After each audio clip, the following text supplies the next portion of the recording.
ఇవే జీవన తరంగాలు, ఇవే ఇవే జీవన తరంగాలు, జీవన తరంగాలు.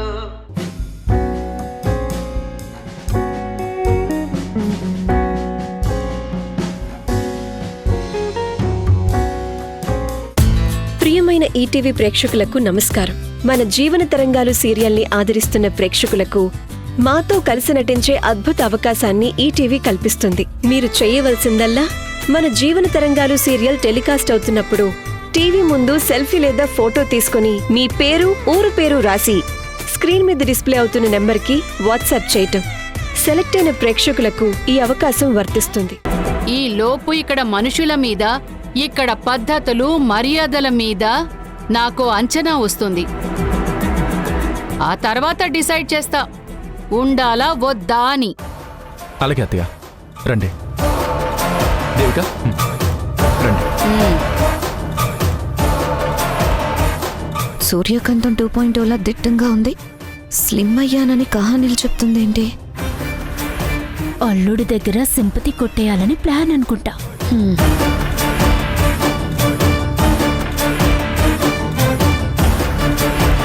నమస్తే అండి, నేను దేవిక వాళ్ళ అక్కని, మా అమ్మ.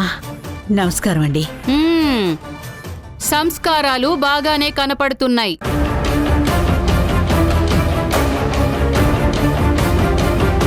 కానీ పెళ్లి కొడుకు మేనత వస్తుందంటే మాత్రం ఎయిర్పోర్ట్కి కారు పంపించాలని మాత్రం తెలీదు.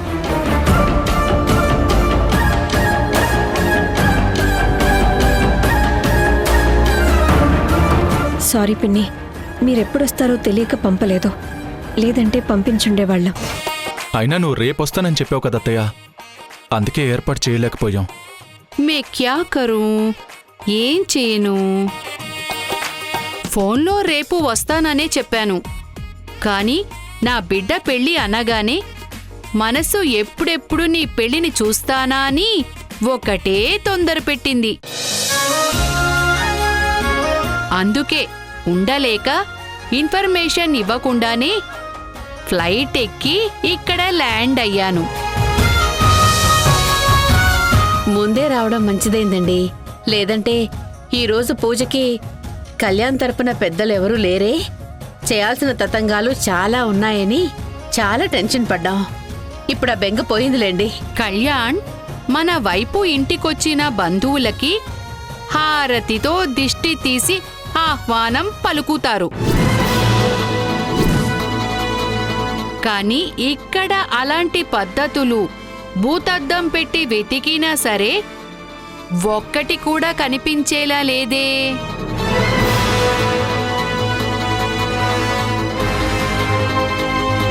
అందరూ పెద్దవాళ్లే, కానీ ఒక్కరికి కూడా బొత్తిగా అతిథి మర్యాదలు తెలిసినట్టు లేవు.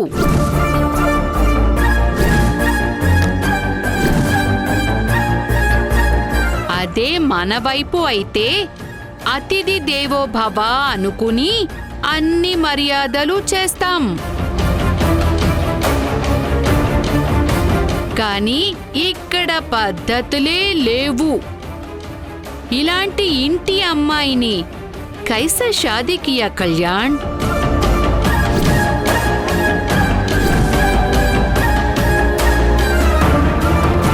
వాస్తవానికి మా పద్ధతులకి మీ వైపు పద్ధతులకి తేడా ఉండటం వల్ల మీకలా అనిపించింది పిన్నిగారు.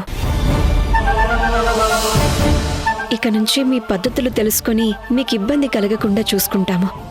అవునండి. చూద్దాం చూద్దాం.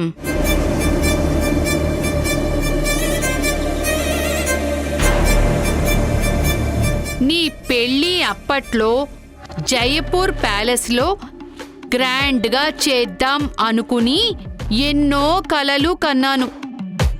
కానీ నువ్వేమో పారిపోయి రిజిస్టర్ మ్యారేజ్ చేసుకున్నావు. ఇప్పుడు జరగబోయే పెళ్లి మాత్రం మన పద్ధతుల్లోనే జరగాలి. అలాగేనండి.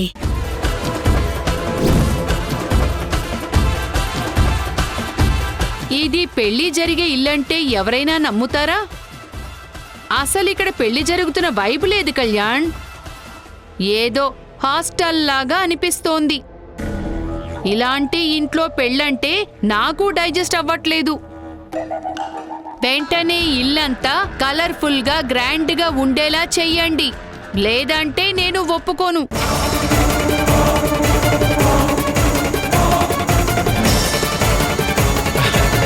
అత్తయ్య, పెళ్ళికి ఇంకా టైం ఉంది కదా, గ్రాండ్గా డెకరేషన్ చేయిస్తాం. ప్లీజ్ నువ్వు వరీ అవ్వకు. పెళ్లి ఈ ఇంట్లో కాకుండా దేవిక పుట్టినిల్లైన మా ఇంట్లో చెయ్యాలని నిర్ణయించుకున్నావమ్మా. మా పద్ధతుల ప్రకారం నలుగు పెట్టడం, మంగళ స్నానం, శాస్త్రం ప్రకారం మేనమామ చెయ్యాల్సిన ఆచారాలన్నీ ఉన్నాయి. బోల్నా మత్.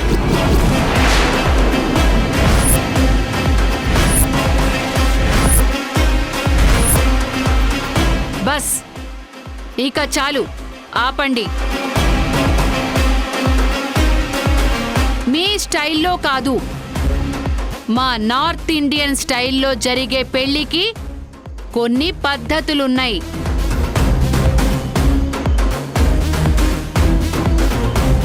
పెళ్లి అంటే మెహందీ ఫంక్షన్, దాండియా ఆట, గర్ఖా డాన్స్, సంగీత్, బారాత్, ఇలా చాలా ఉన్నాయి.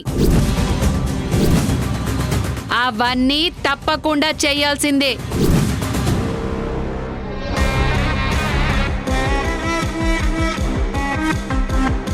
సరేనమ్మా, అలాగే చేద్దాం. అమ్మా, నేను ముందే మీకు చెప్పాను కదా, పెళ్లి జరగటం ముఖ్యం కానీ హంగు ఆర్భాటాలు వద్దు అని. చూడండి పిన్ని గారు, మీరు తప్పుగా అనుకోకండి. గుళ్ళో పూజ చేస్తున్నప్పుడు కళ్యాణ్ మీద బల్లి పడింది.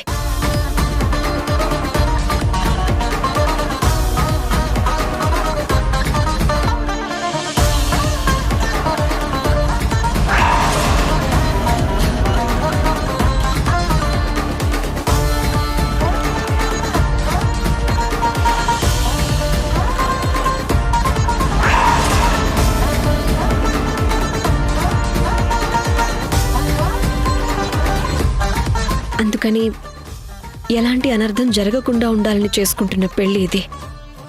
అందుకే సింపుల్గా జరుపుకోవాలని డిసైడ్ అయ్యే ఇలా చేస్తున్నా. బేసిక్గా నాకు కూడా ఏదైనా గ్రాండ్గా సెలబ్రేట్ చేసుకోవడం నచ్చదండి. బోల్నా మత్.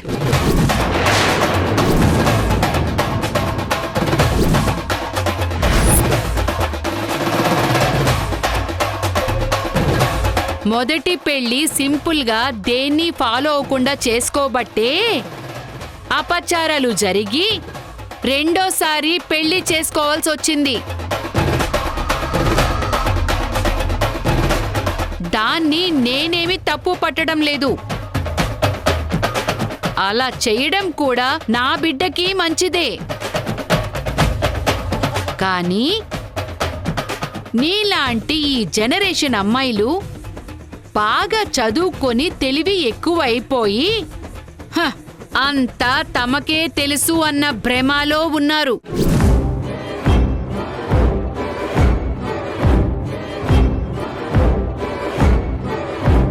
అయితే మీరు తెలుసుకోవాల్సిన విషయము ఏమిటి అంటే,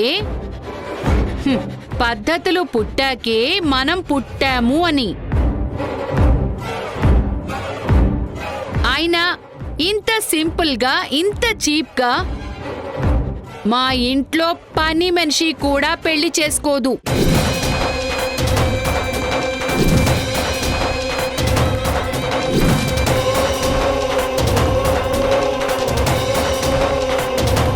ఈ మాత్రం దానికి నన్ను అంత దూరం నుంచి పిలవాల్సిన అవసరం క్యా హే?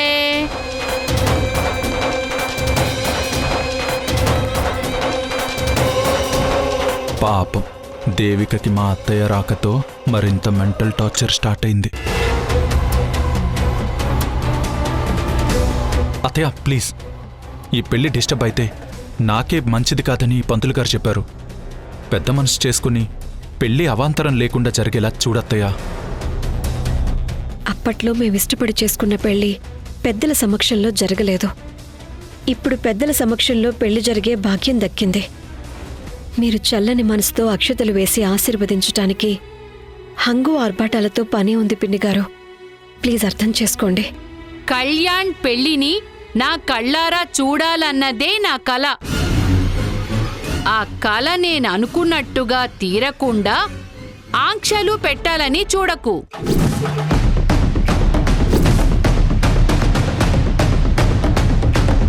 సరేనండి, మీకు నచ్చినట్టే పెళ్లి చేస్తాం. మీరు దాని గురించి మర్చిపోండి. అయ్యో, పూజకి ముహూర్తం దాటిపోతుంది. పండిట్జీ, లేటు అవుతుందని టెన్షన్ పడకండి. అపచారాలు, అరిష్టాలు అన్నీ పోయేలాగా నిదానంగా పూజ జరిపించండి. అలాగేనమ్మా.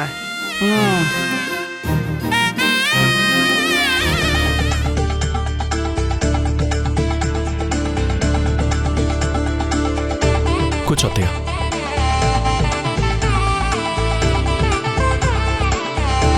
హరి ఓం శ్రీమన్మహాగణాధిపతయే నమః. లక్ష్మీనారాయణాయ నమః. శ్రీమన్మహాగణాధిపతయే నమః.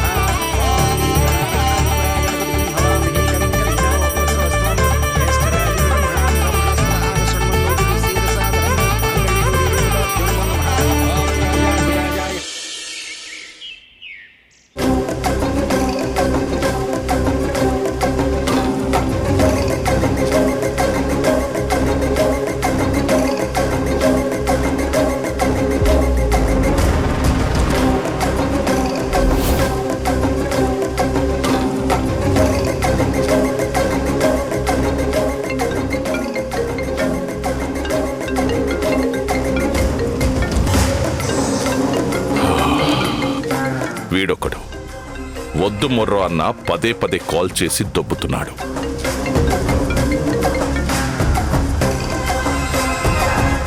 ఏంటయ్యా, ఒక్కసారి చెప్తే అర్థం కాదా? ఎందుకు మళ్ళీ మళ్ళీ కాల్ చేసి విసిగిస్తున్నావు? కొంచెమైనా కామన్ సెన్స్ ఉందా నీకు? కోపడకండి సార్, ఆ సైట్ అమ్మితే తప్ప నా కూతురు పెళ్లి చేయలేను. మీరు తప్ప కొనేవాళ్ళు ఎవరూ లేరు సార్. కావాలంటే రేటు తగ్గిస్తాను. కొంచెం పెద్ద మనసు చేసుకుని సైట్ కొనుక్కోండి అయ్యా. నువ్వు రేటు తగ్గిస్తానని చెప్పగానే ఎగబడి కొనడానికి ఇది ఉగాది ఆఫర్లో పెట్టిన ఫ్రిడ్జో వాషింగ్ మిషనో అనుకున్నావా? సైటు ఆ దేవిక కమిషనర్గా ఇక్కడ ఉన్నంత కాలం నా కళ్ళ సైట్ చెక్ చేయించుకోవాలి తప్ప నీ సైట్ మాత్రం నేను కొనలేను. నువ్వు తొందరగా దేవిక ట్రాన్స్ఫర్ మీద వెళ్ళిపోవాలని ఆ దేవుడికి పూజ చెయ్యి. అప్పుడు చూద్దాం. Sir sir sir sir sir చెప్పు. సార్ సార్ అది అది చెప్పవయ్యా, మ్యాటర్ ఏంటి? దేవిక మేడం గారి ఇంట్లో ఏదో ఫంక్షన్ జరుగుతుంది సార్. సరే, వెళ్ళి భోంచేసొద్దాం పద. సార్ సార్ సార్ అది కాదు సార్. పరిగెత్తుకుంటూ వస్తే ఏదో ఇంపార్టెంట్ న్యూస్ చెప్తావనుకుంటే ఫంక్షన్ గింక్షన్ అని చెప్తావు, ఈడియట్. ఇంపార్టెంట్ న్యూస్ ఉంది సార్. ఆ ఫంక్షన్ చూస్తుంటే దేవిక మేడం గారి పెళ్లిలా ఉంది సార్. బుర్ర తక్కువ విధవలంతా నాకు తగులుతారేంట్రా? అరే, తనకు ఆల్రెడీ పెళ్ళైపోయిందిరా, మళ్ళీ పెళ్ళెందుకు చేసుకుంటుందిరా సన్నాసి? లేదు సార్, అక్కడ ఏర్పాట్లన్నీ చూస్తుంటే పెళ్లిలాగే ఉంది.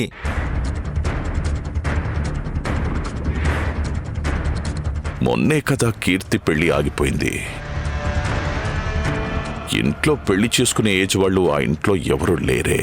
నాకు తెలిసి ఆ పెళ్లి దేవిక మేడం గారిదే అయి ఉంటుంది సార్.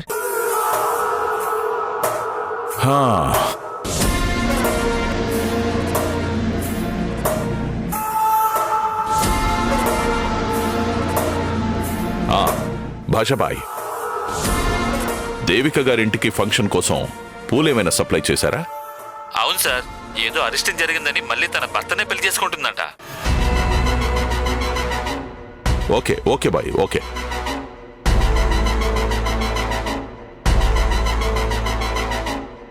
రే, నేను చెప్పినట్టు చెయ్యి. చెప్పండి సార్.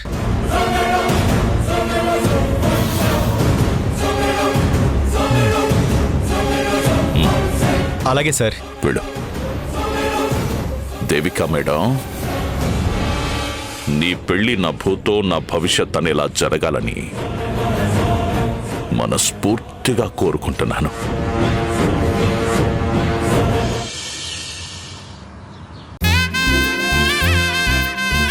అమ్మా, మీ అమ్మగారికి మొక్కి ఆశీర్వాదం తీసుకోండి.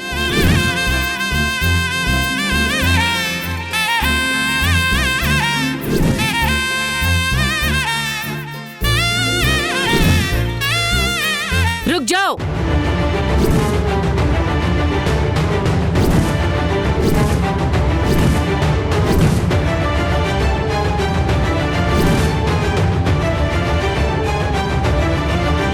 ఏమైంది అత్తయ్య?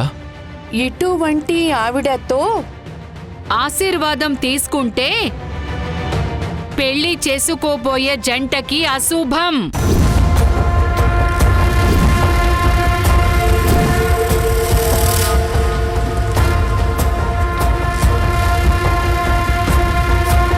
పండిట్ జీ, ఎవరితో ఆశీర్వాదం తీసుకోవాలని చెప్పాలో తెలియదా మీకు? తల్లి మనసుకి ఐదోతనం ఏముంటుందమ్మా? బిడ్డ అల్లుడు క్షేమంగా ఉండాలనే కదా ఆశీర్వదించేది. ऐसा नहीं चलेगा.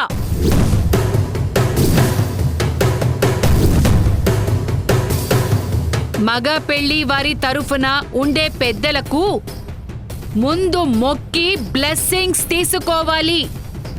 ఇది మా పద్ధతి.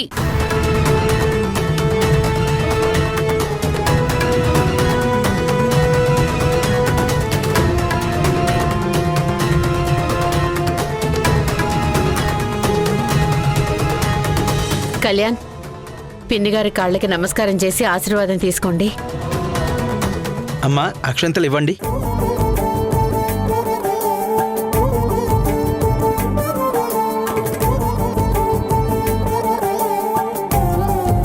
జీతే రహో.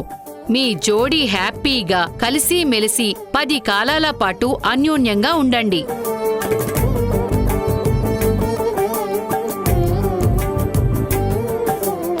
ఇవిడ పెద్ద సైకోలా ఉంది కీర్తి.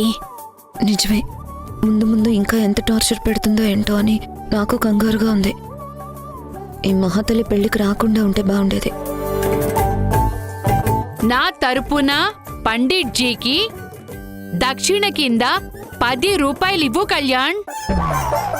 ఈ 10 రూపాయలు వేయడానికైనా తల్లి ఫ్లైట్లో వచ్చావు? ఏరా కళ్యాణ్, వచ్చి ఇంతసేపు అయింది. వీళ్లల్లో ఎవరైనా కాఫీలు కావాలా, టిఫిన్ చేస్తారా అని ఒక్క మాట కూడా అడగలేదు. ఇదేనా మర్యాద? మాటల్లోని సంస్కారం? మాటల్లో పడి అడగనే లేదు. కాఫీ తెమ్మంటారా? స్ట్రాంగ్ కాఫీ తీసుకొని రా. ప్రియమైన ఈటీవీ ప్రేక్షకులకి నమస్కారం. మన జీవన తరంగాలు సీరియల్ని ఆదరిస్తున్న ప్రేక్షకులకు మాతో కలిసి నటించే అద్భుతమైన అవకాశాన్ని ఈటీవీ కల్పిస్తోంది. మీరు చేయవలసిందల్లా మన జీవన తరంగాలు సీరియల్ టెలికాస్ట్ అవుతున్నప్పుడు టీవీ ముందు సెల్ఫీ గానీ ఫోటో గానీ తీసుకుని మీ పేరు ఊరు పేరు రాసి స్క్రీన్ మీద డిస్ప్లే అవుతున్న నంబర్కి వాట్సాప్ చేయడమే. సెలెక్ట్ అయిన ప్రేక్షకులకి ఈ అవకాశం వర్తిస్తుంది. కళ్యాణ్, ఇంతకీ నా గది ఎక్కడా? అదిగో ఎదురుగా కనిపిస్తుంది కదా అత్తయ్య, అదే. గది క్లీన్ గానే ఉంది కదా? నీటిగానే పెట్టామండి. మీలో ఎవరైనా నా బ్యాగ్ తీసుకొని రండి. కీర్తి, నువ్వెళ్ళు. వద్దు కీర్తి, నేను తీసుకెళ్తాను. మా అత్తయ్య మాట తీరు అలాగే ఉంటుంది. ప్లీజ్ మీరేం ఫీల్ అవ్వకండి. పంతులు గారు, అక్షంతలు ఇవ్వండి. ఇదిగో బాబు.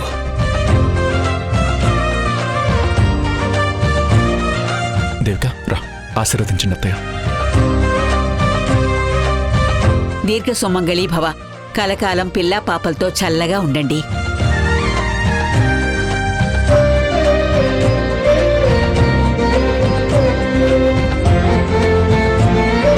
పిన్నిగారు వచ్చి రాగానే తన డామినేషన్ చూపించడం స్టార్ట్ చేశారు.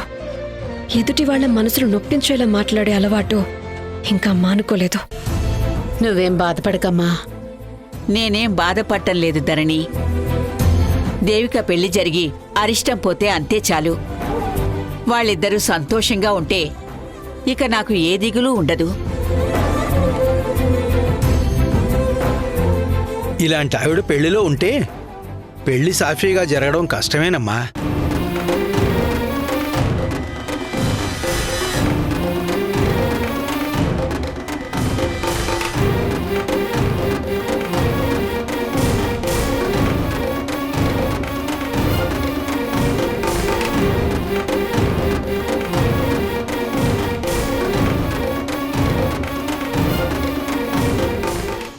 ఆకాశంలో ఆ జాబిల్లిని చూస్తే నీకేమనిపిస్తుంది? చాలా అందంగా ఉందనిపిస్తుంది. మరి మీకేమనిపిస్తుంది? ఆ జాబిలి వచ్చి నా పక్కనే కూర్చున్నట్టు అనిపిస్తుంది. అందమైన చందమామ నీవేనా, నిన్ను నేను అందుకుంది నిజమేనా?